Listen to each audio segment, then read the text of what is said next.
नमस्कार प्यारे विद्यार्थियों। आज की वीडियो में हम अध्ययन करेंगे मध्यावधि परीक्षा जो कि 17 अक्टूबर 2022 से शुरू हो रही हैं, उसके पाठ्यक्रम के विषय में, जो कि आपकी कक्षा 8वीं के लिए हिंदी का पाठ्यक्रम दिया गया है, उसके विषय में। तो आइए देखते हैं कि आपकी मध्यावधि परीक्षा में 8वीं कक्षा के लिए हिंदी में CBSE द्वारा किन किन अध्यायों में से प्रश्न पूछे जाएंगे। सबसे पहले हम पाठ्यपुस्तक के पाठों को देखते हैं। हमारी जो पाठ्यपुस्तक वसंत भाग 3 है, उसमें से पाठ नंबर 2, जिसका शीर्षक है लाख की चूड़ियाँ और जिसके लेखक हैं कामता नाथ, इसमें से आपसे प्रश्न भी पूछे जा सकते हैं और एक गद्यांश यानी कि पैराग्राफ दिया जा सकता है और उसके बाद उसके कुछ प्रश्न देके उनके उत्तर पूछे जा सकते हैं। इसी प्रकार से पाठ नंबर 3 बस की यात्रा, जिसके लेखक हरिशंकर परसाई हैं, इसमें से भी आपसे प्रश्नोत्तर या गद्यांश पूछे जा सकते हैं। तो प्यारे विद्यार्थियों, पाठ नंबर 2 व पाठ नंबर 3 को आप अच्छी तरह से दोहराई कर लें, इसके प्रश्नोत्तर देख लें तथा इसके गद्यांश पर आधारित प्रश्नों को भी जरूर देख लें। इसके अतिरिक्त पाठ नंबर 6, जो कि एक कविता है भगवान के डाकिए, जिसके कवि हैं रामधारी सिंह दिनकर, इसको भी आपने याद करना है। इस कविता में से भी आपके पेपर में एक पद्यांश आ सकता है। पद्यांश का मतलब होता है कविता का अंश, एक पैराग्राफ आएगा कविता का, उसमें फिर आपको प्रश्न दिए जाएंगे और उसके नीचे विकल्प दिए जाएंगे। सही विकल्प को छांट के आपने अपने उत्तर पुस्तिका में लिखना है। इसी प्रकार से पाठ नंबर 8 है, यह सबसे कठिन समय नहीं। यह भी एक कविता है जिसकी कवयित्री हैं जया जादवानी।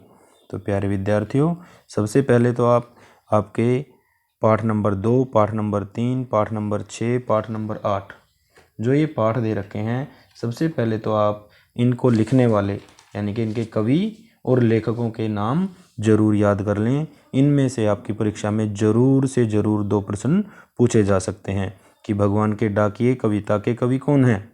रामधारी सिंह दिनकर। यह सबसे कठिन समय नहीं, इसकी लेखिका कौन है? जया जादवानी। लाख की चूड़ियाँ किसके द्वारा लिखा गया है? कामता नाथ। बस की यात्रा जो पाठ है, इसके लेखक कौन है? हरिशंकर परसाई। इनको आप जरूर से जरूर याद कर लें।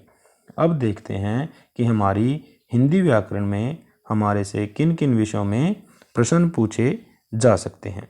तो हिंदी व्याकरण में हिंदी व्याकरण व लेखन से संबंधित प्रश्न पूछे जाएंगे। सबसे पहले हमारा जो उपविषय आता है हिंदी व्याकरण का, भाषा और लिपि। भाषा किसे कहते हैं, लिपि किसे कहते हैं? 4 या 5 भारतीय भाषाओं के नाम लिखो। ठीक है। संज्ञा और उसके भेद। संज्ञा किसे कहते हैं, उसके कितने भेद हैं? लिंग और वचन। लिंग बदलो और वचन बदलो। जैसे आ सकता है कि अध्यापक का लिंग बदलिए अध्यापिका, लड़के का वचन बदलिए लड़का। ठीक है। इसी प्रकार से आपके जो पाठों में मुहावरे आए हुए हैं, उनमें से आ सकते हैं कि निम्न मुहावरे का क्या अर्थ है, या इस मुहावरे का अर्थ लिखकर वाक्य में प्रयोग कीजिए। इसके अतिरिक्त आपसे पत्र लेखन लिखवाया जा सकता है। प्रधानाचार्य से छुट्टी के लिए प्रार्थना पत्र लिखवाया जा सकता है।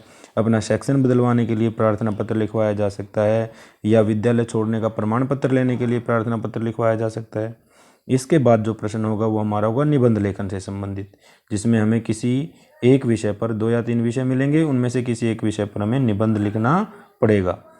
इसके अतिरिक्त अपठित गद्यांश और पद्यांश भी आ सकते हैं, यानी कि वो गद्यांश का मतलब पाठ का पैराग्राफ जो आपकी किताब में से नहीं होगा, किसी दूसरी किताब में से हो सकता है, 6ठी की किताब में से आ जाए, हो सकता है 7वीं क्लास की किताब में से आ जाए, लेकिन वो 8वीं क्लास की किताब का नहीं होगा।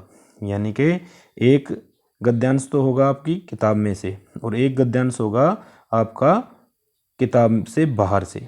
एक पद्यांश का मतलब होता है कविता का पहरा। एक कविता का पहरा तो होगा आपकी पाठ्य पुस्तक में से, जो आपकी 2 कविताएं हैं उनमें से, और एक पहरा होगा वो आपकी किताब में से नहीं होगा, 6ठी 7वीं की किताब में से हो सकता है, 5वीं किताब में से हो सकता है, और किसी किताब में से हो सकता है। इसी प्रकार से 2 गद्यांश और 2 पद्यांश आपके पेपर में आएंगे। तो प्यारे विद्यार्थियों, ये आपका कक्षा 8वीं का हिंदी का मध्यावधि परीक्षा का सिलेबस है। इस परीक्षा को देते समय आप इस सिलेबस को ज़रूर दोहरा लें, इस सिलेबस की ज़रूर तैयारी कर लें ताकि आप अपनी परीक्षा में अच्छे अंक लेकर के उत्तीर्ण हो सकें। धन्यवाद।